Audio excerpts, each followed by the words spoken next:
You're watching Ticket TV. Like, share, and subscribe on your way in.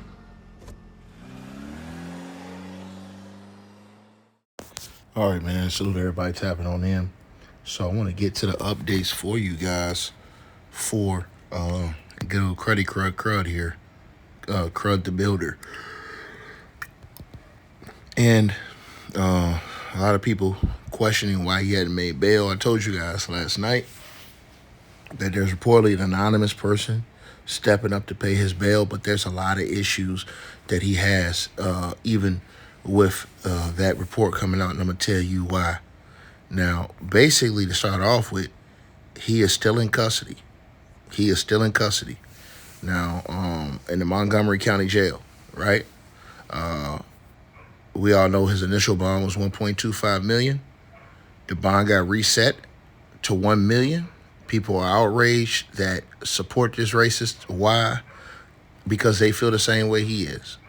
You know what I'm saying? They're showing, a lot of people showing who they really are, just in general. They're real, hatred and real racist colors in this situation.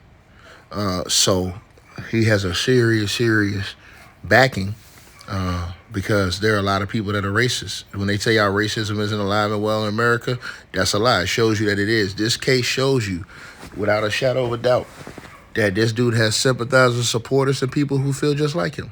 Because it was a courtroom full of people who feel just like this guy. People who are even willing to get arrested because they feel just like this guy, right? So we can start right there, okay? So now, basically, let's talk about the other person. I told you guys, anonymous person. I heard a certain group. I don't want to report the exact name unless I find out that that is that same person or group, I should say, that wants to pay for his bail. But there's problems that come with that because in the state of Tennessee, including in Montgomery County, they allow you a few ways to post bail. But this is how. It's not like everybody thinks. I got the actual laws to this. So basically, in a cash bond, it ain't no 10%. Like people are saying. In a cash bond, they have to pay the full $1 million in cash, right? Or approved methods would be like a money order or a card, a credit card, were accepted directly to the jail or to the court clerk. Now, it's refundable at the end of the case, minus any fees, if he appears in court. Now, a third party can provide to pay this money, but here's the problem with that. This idiot had a flight ticket to go, so you would have to guarantee that he comes back to court, or you lose that $1 million if you put it up for him. $1 million cash. And remember, he already had a flight to go to Turkey. Now, his dusty lawyer said, oh, well, he was going to come back. Well, what was he going to Turkey for on the 22nd? He was supposed to be going to Turkey today. What was he going to be doing in Turkey? Who did he have? See, they should have. What context did he have in Turkey? What was he doing in Turkey? I would have loved to hear that answer. What was the purpose of him having to go to Turkey? I would have loved to hear the answer to that question, but they never asked, right? So maybe they'll hammer them on that when he goes back on the 26th, right? So again, they would lose that $1 million cash if this dude does not comply and he doesn't come back to court. Right? Also, you have a form of what they call a security bail bondsman.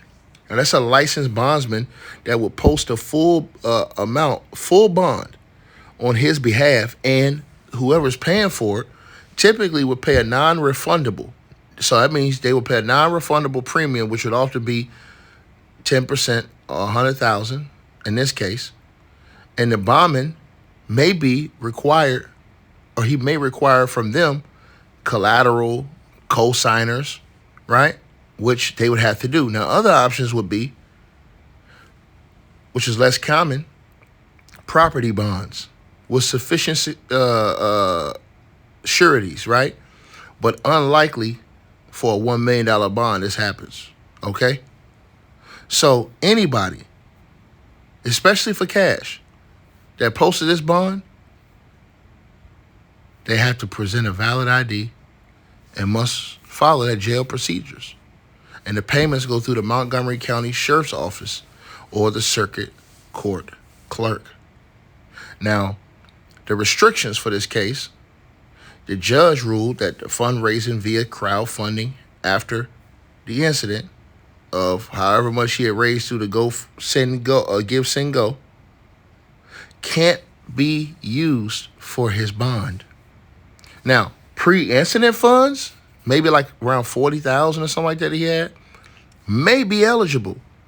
But a separate hearing for that would have to review the sources of that money. So this is to prevent, I should say, profiting from the crime or using tainted funds. Now, also you have source scrutiny.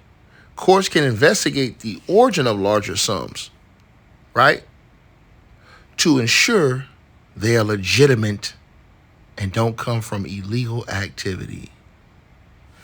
Also, there is no bond been posted as of right now, and he remains in custody. If posted, we all know he's got GPS, no weapons, a gag order. I even have the paperwork for that as well, the gag order. So I've seen it.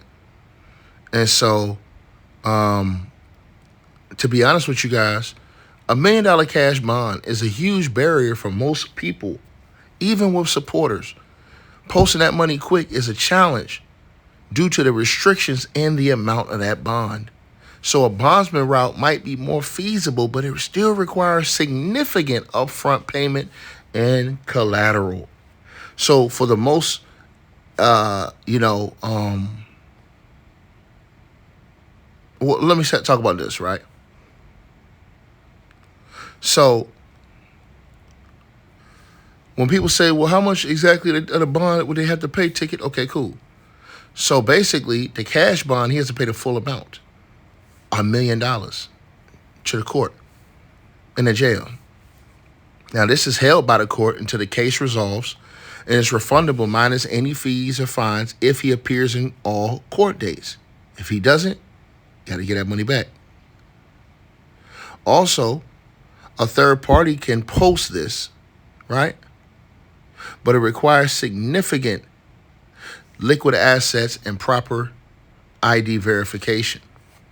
He can go through a surety bond. And so let's talk about that again. The surety bond. So basically, this is the most common option, but it's a 10% premium, which is $100,000 to be paid to a bondsman. It's non-refundable, so a person would have to just be giving up $100,000 just to the bondsman, right? And then what the bondsman does is he guarantees the full $1 million to the court. Now the bondsman, like I said, he's going to require collateral, which is going to be property, vehicles, co-signers, especially for high amounts like $1 million. So Tennessee law generally sets the premium at 10% for residents, and it can be higher for non-residents in some cases. So he's screwed, really. Just to be honest with you guys, he is screwed. Because whoever pays his bond, they're either going to have to pay $1 million cash and will lose it if he misses any court dates, or $100,000 to a bondsman, but put up all these different assets, right, to that bondsman, right? And then you still lose $100,000 because the bondsman's going to front the $1 million to you. Diabolical work. Who's going to give up $100,000 for this guy? Straight up. I'm talking about straight cold $100,000. I'm paying your bond, and I'm putting up all my assets for you.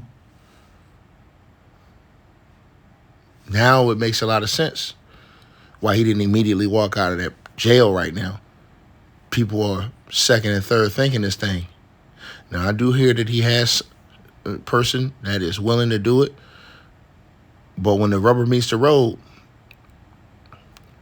we'll see. Good old crud. Hope you guys enjoyed the video. Make sure y'all click those links below. Subscribe to the podcast show. You can donate support to the channel, Cash App, PayPal, or buy that weight loss formula. All the links are below. Peace.